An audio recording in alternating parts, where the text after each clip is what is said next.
I give Maryland a lot of credit. They showed why we're one of the top 10 teams in the country tonight, and in particular Anthony Cowan, he's a 4-year starter. Got through his own foul trouble, but really controlled the game, and got off to a great start. Obviously, they went zone. And we had some unfortunate and different lineups, so to speak, because of foul trouble. And you know, thought we got some decent looks, but it changed the rhythm of the game. The one thing we talked about at length was transition with Maryland, especially Wiggins. Wiggins got 2 clean looks and 3s at the end of the half. That changes the game. Changes momentum. I thought you get outscored. You get outscored 21-3 at fast break points. That's very unusual for us. And then on the other side, the second half, we open the half and out gets a 4-footer that he never misses. And in return, they shoot a 3 off the flat iron and it falls in. And it was, we were 1 for our first 13.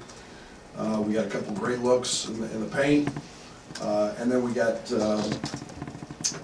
just quit moving the ball. We didn't move them enough. And again, Maryland, a lot of credit, and a couple too many turnovers at the wrong times, and they beat us. Yeah. Brad, you said you practiced a lot against the zone. It's 2 games in a row where it seemed like the game flipped with that, with an opponent doing that. What are you seeing as the issues with your team attacking that? Well, I mean, I think you got to make shots, but the one thing we haven't done a very good job of is throw the ball into the interior. Part of that in the first half. Now, so second half we got the ball right where we wanted it when they played it. The first half we didn't have Georgia, we didn't have Kofi for a lot of that, and you know, kid missed a couple in there. You know, we ran a few sets, and I think we turned down a couple that we shouldn't have taken, that we should have. We didn't have Trent in there. I think that was more the problem tonight than anything else. Was just kind of lineups. But did a much better job the second half of attacking it. We got it right where we wanted it, and we just didn't make shots. When you get in that situation, do you revisit the 2 fouls sitting on the bench and think about putting them back in there when the lead's kind of evaporating? Yeah, but it wasn't as much about the lead evaporating as it was we were still in the game. You know, I would have definitely had it put us down 8, 10, 12. Yeah, they would have gone back in, and we actually did put Georgie back in for a few minutes with 2. I trust him a lot more than I do. You know, Kofi being a freshman in that situation, but you know, we were really in a pretty good flow. I know Trent's value to our team, and I didn't want him to have, especially on the defensive end. You know, yeah, maybe it's something we think about a little differently now. I guess when shots just don't fall, like in a game like this, is there something that you on the court to shake that up, or something you can do? I mean, I don't know if is there a fix? We try. I mean, we try. I mean, offensive rebounds, we had 14 tonight. You know, we missed 2 or 3 putbacks. The other thing that happens is you can't miss 10 free throws. You know, you get to the foul line 24 times against Maryland, who's one of the top teams in the country in terms of margin at the foul line. We get there more, but we miss 10. You can't miss free throws against the 8th-ranked team in the country and beat them. And whether you're home or on the road, free throws, offensive rebounds, those are all the things we've talked about ad nauseum all week. You have to get easy points against them. And I'll take 24 free throw attempts in a 60 possession, 60 shot game any single night, but gotta make more than 14. Yeah, I was actually just going to ask you about free throws. It seems like in some of your close ones you guys have made almost all of them, but is it, I mean, the margin margin of error is so thin, how much does that hurt the team? Oh, it's a turnover. You know, when you miss, especially when you miss two, it's like a turnover. I mean, it's, those are momentum plays. Those are huge, huge swings of momentum. And like I said, you gotta be tough enough to step up and make them. You gotta have a level of concentration. Like I said, most of the year, we've been pretty good at it. And piggybacking on that, is the margin for error in this conference in every game comes down to just, you know, one thing, free throws, or maybe it's a turnover here and there. Is it going to be like that? I mean, you feel like every game is going to come down to the end and execution. Is that, and you guys did it well and you won, and you struggled a little bit the last couple of games. Is there a pattern, or is it just something, confidence, or what is it?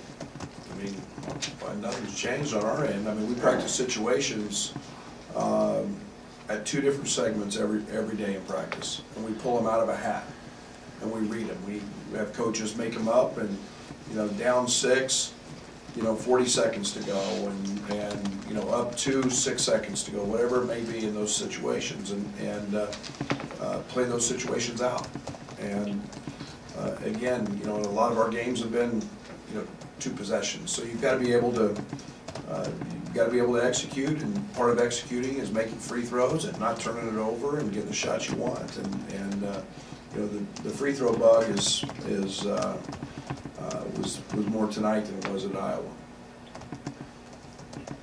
In the back, I have 2 questions. Shannon and Heard you a little bit on the radio talking about just Kofi's defensive rebounding, and how do you get him to, just one tonight, but how do you get him to improve on that in the last couple games? Yeah, I think a little bit of it has to do with who he's played. You know, Garza, I think, took 9 threes. What did Smith take tonight? He was one of 5, but he's out setting ball screens. He's away from the basket a bunch. And that's where the next step is for Kofi. He's got to learn when he's going to be out there. He's got to go chase balls.